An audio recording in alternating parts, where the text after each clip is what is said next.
Hi Capricorn, I'm going to do a fast reading this week. I've not got a lot of time, to be honest, there's other stuff going on. But this is your general reading for the 6th to the 12th of June. I'm going to do a 5-card spread, which is called the Horseshoe Spread. I'll talk you through it as I go. True black as usual. And then here we have the Tarot Disassembled, which I'm using to clarify, by Jennifer Cooper Stidley. You get that from ferociousinc.com. Really nice deck. Quite hard to work with, only just gotten into it, but... Right, let's have a look. We have choices, choices, choices. This is your present situation. Present expectation is this. Unexpected is this. Short-term future is this. And the long-term future, this. Energy on the bottom. Ugh, don't like to see that. So energy on the bottom is the 5 of Pentacles, a card of lack. Ashley over at Libraland 1010, she calls it a card of lack. I absolutely love that phrase, exactly what it is. It's feeling sorry for yourself, it's a card of self-pity. There's no need to feel this way, but you know, we do, and that's all there is to it. So what I would say is, it's only, you know, tarot does 2 things. 1, it's about balance, and 2, it's about cycles. So if you're in a good cycle, it will eventually be less good, and if you're in a bad cycle, it will eventually get better. So that's what that card talks about, that energy.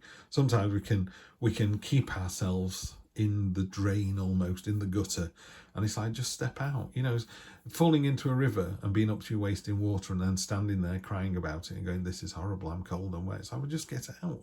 Just get out of the situation, yeah? Come on. So initially we have choices, choices, choices, lots of choices to be made, but you have to make a choice. Then you're moving into your present expectation, which is maybe there's somebody out there who can help you with this. So if it's in a relationship, it's going to be your partner or your best mate or whatever. There's a beehive on top of his staff, and everyone knows me, I talk about this all the time, but Marcus Aurelius, the last of the 5 great Roman emperors, said, if it's not good for the hive, it's not good for the bees. And it's quite right. You do something for yourself, you know, as a neighbour, your house looks great, theirs looks terrible. If you all have a whip round and you all buy some plants together, the whole street looks amazing, you know, and it lifts everybody's spirits. So something as simple as that, but it's working towards the greater good. And again, in a relationship, maybe you've got more energy to give than your partner has, so you give more energy this week, and that will be reciprocated, you know, further down the line. What you're not expecting is that this provides a safe space, you know, so rather than this card of self-pity, having a safe space is really important for anybody, but sometimes we forget that we've got one, you know, and that safe space could be a partner, it could be another person, it could be your boss at work, it could just be a house where you lock your front door and you go, I feel safe now. But this Queen of Pentacles, she's completely in tune with herself and with nature. She's got a snake and a bird coming together, you know, predator and prey. They know that they're safe, you know, so hostilities are ended, you just come and sit down together. Short-term future, we've got the Death card, so very definitely a change this week coming in. And then long-term future, the High Priestess, which is a card of stillness and going inside yourself, you know, sort of a little bit, be private about your affairs and kind of internalize, you know, and just look for the signs and portents that are around. Often ties in really nicely with the Moon card, this one, because it's all that sort of subconscious, oh, there's a black cat, you know, it's just going with your gut. That's the only way I can explain it. So on top of this, we have 5 of Wands.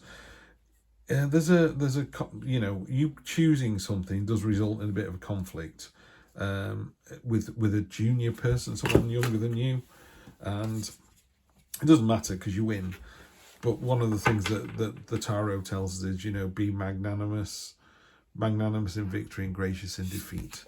And then we have the 3 of Pentacles here, which is a card of recognition for all the hard work that you're doing, all the effort you're putting in. People are seeing that you're doing this. That's really good. 7 of Wands, I call it the Lighthouse card, which is very similar to the Queen of Pentacles energy. This is, you're the central staff and all these other sticks are breaking against you.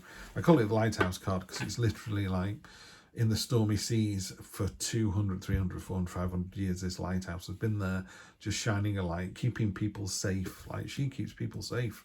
Yeah, and it just goes on and on and on like that. So you're in the right, you know, just let people thrash against you and just go, when it all dies down, you're still there doing the same message. Really powerful energy. Capricorn, this is looking really, really good.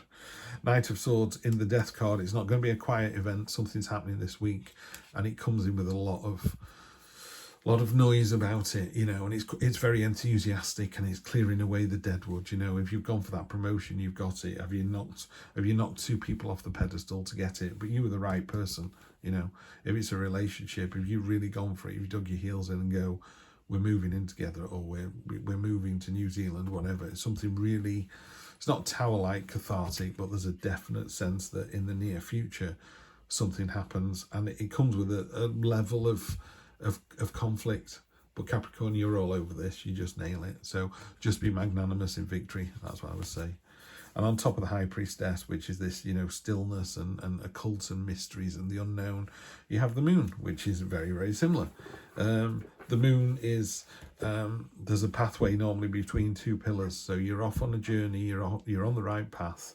The crayfish coming out of the water there, that's your subconscious coming to the surface, which is what the High Priestess is all about.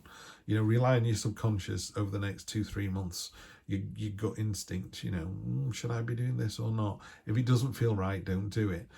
And it does. And the thing is, when things do feel right, they can be quite cathartic and have a lot of noise about them and be a bit sort of speedboat on a pond, but the long-term future, it's the right decision to make.